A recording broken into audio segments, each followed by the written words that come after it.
10 tahun yang lalu aja, waktu saya pertama kali bekerja sebagai seorang programmer dan masih fresh graduate, pada saat itu gajinya itu...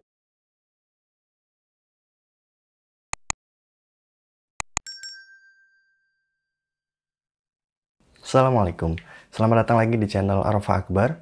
Di channel ini kita akan banyak bahas tentang dunia informasi, teknologi, dan komunikasi, seperti video ini. Jadi kalau kamu baru pertama ada di sini, habis video ini kamu bisa cek-cek lagi video kita sebelumnya. Mungkin aja ada informasi yang bisa bermanfaat buat kamu. Kalau udah, mari kita langsung ke pembahasannya. Masih melanjutkan video kita sebelumnya tentang apa aja yang terlibat di dalam software development lifecycle. Kali ini kita akan bahas atau mengenalkan peran yang lain dan masih di area technical, yaitu sistem analis. Sistem analis adalah sebuah pekerjaan yang kebanyakan sifatnya teknikal dan udah menyentuh area manajerial. Selain harus memiliki tanggung jawab di area teknis, seorang sistem analis juga harus memiliki kemampuan untuk memanage pengembangan suatu produk, termasuk mengatur dan memonitor pekerjaan dalam pengembangan teknologi yang sedang dilakukan oleh tim development. Jadinya, seorang sistem analis harus memiliki kemampuan analisa mendalam sebagai penentu akan teknologi yang akan digunakan, termasuk bagaimana cara mengeksekusinya pada fase pengembangan nanti. Biasanya, ia juga akan berperan sebagai pemimpin dalam implementasi sistem baru yang akan digunakan oleh suatu perusahaan. Di beberapa perusahaan, seorang sistem analis juga berperan sebagai researcher atau peneliti untuk mencari sistem atau teknologi terbaru yang bisa berkontribusi pada infrastruktur supaya pengguna bisa bekerja dengan lebih aman dan efisien. Berikutnya, mari kita bahas apa aja sih tugas dan tanggung jawab seorang sistem analis. Oke, yang pertama, pastinya sistem analis ya tugasnya analisa. Tugas ini berkaitan dengan teknologi yang akan atau sedang diimplementasikan. Biasanya sistem analis akan melakukan analisa dari asumsi yang muncul dari suatu permasalahan. Metode ini sih cukup lumrah dipakai di dalam pengembangan produk apapun, nggak harus teknologi. Yang pasti tujuannya sama-sama untuk memperbaiki atau mengembangkan suatu produk agar bisa bekerja dengan lebih baik. Begitu hasil analisanya jadi, sistem analis harus membuat panduan atau langkah-langkah atau kebutuhan atau syarat apa aja yang diperlukan untuk melakukan suatu perbaikan atau pengembangannya di sistem nanti. Nah, yang kedua, desain atau perancangan. Perancangan sistem yang udah matang akan dilanjutkan dengan pembuatan desain. Desain ini bisa berupa pembuatan arsitektur, modul antarmuka, atau dikenal juga dengan mockup, termasuk dengan struktur datanya. Biasanya dalam fase desain ini, seorang sistem analis akan mulai bekerja sama dengan para programmer, baik programmer front-end, back-end, database administrator, maupun full-stack developer.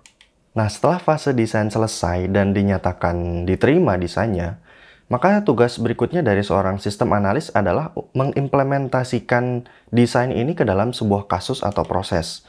Kasus di sini bisa berupa pembuatan sistem baru atau sistem lama yang akan dikembangkan atau diimprove. Nah, sekarang kita mulai bahas skill apa aja sih yang dibutuhkan oleh seorang sistem analis.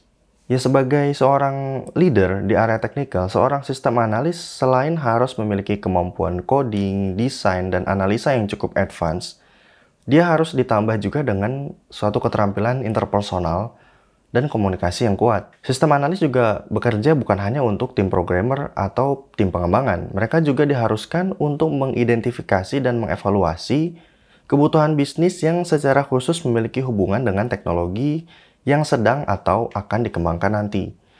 Tugas dan tanggung jawab tersebut akhirnya akan menuntut mereka untuk memiliki kemampuan analisa dari sisi proses bisnis juga, selain dari sisi proses teknis tadi. Nah, untuk menjadi seorang bisnis analis ini, kualifikasi atau latar belakang pendidikan seperti apa yang dibutuhkan di perkuliahan? Jadi kebanyakan sistem analis ini berasal dari jurusan ya, sistem informatika atau teknik informatika atau yang sejenisnya. Hal ini dikarenakan jurusan tersebut mengajarkan mahasiswanya hal-hal yang berkaitan dengan teknikal dan manajerial, seperti dasar-dasar pemrograman, manajemen IT, accounting, dan lain sebagainya. Biasanya juga seorang sistem analis adalah level advance dari programmer atau masih dalam satu rangkaian jalur karir yang didukung dengan kemampuan analisa dan komunikasi yang baik. Sekarang mari kita ngomongin masalah gaji atau salary. Kemarin pas kita ngomongin programmer, kita nggak sempat bahas masalah ini. Jadi sekalian aja sekarang kita bahas ya. Sebetulnya di era sekarang, di era di mana banyaknya bermunculan startup-startup baru yang membuat range gaji seorang programmer itu makin melebar gitu. Jadi ada banyak startup yang menawarkan gaji mulai dari UMR lebih sedikit sampai dengan 4 atau bahkan 5 kali lipatnya dari UMR. Tergantung sebesar apa perusahaan startup itu atau seambisius apa perusahaan tersebut dalam mengejar pengembangan produknya. 10 tahun yang lalu aja, waktu saya pertama kali bekerja sebagai seorang programmer dan masih fresh graduate, pada saat itu gajinya itu berkisar antara UMR lebih tuh mungkin lebih 500.000 atau 1 juta. Dan seorang sistem analis yang masih dalam satu jenjang karir dengan programmer, tapi dengan skill dan pengalaman kerja yang cukup jauh di atas programmer pemula, gajinya bisa 2 dan bahkan sampai 3 kali lipatnya. Karena biasanya untuk jadi seorang sistem analis, programmer harus melewati 1 atau 2 tingkatan. Baru kalau skill dan kebutuhan lainnya sudah mencukupi, bisa naik jadi programmer analis, mungkin habis itu bisa jadi sistem analis. Dan itu dia video kita kali ini. Semoga informasinya bisa bermanfaat buat kita semua. Terima kasih buat yang udah nonton. Stay smart and calm. Tetap jaga protokol kesehatan. Semoga sehat selalu dan Assalamualaikum.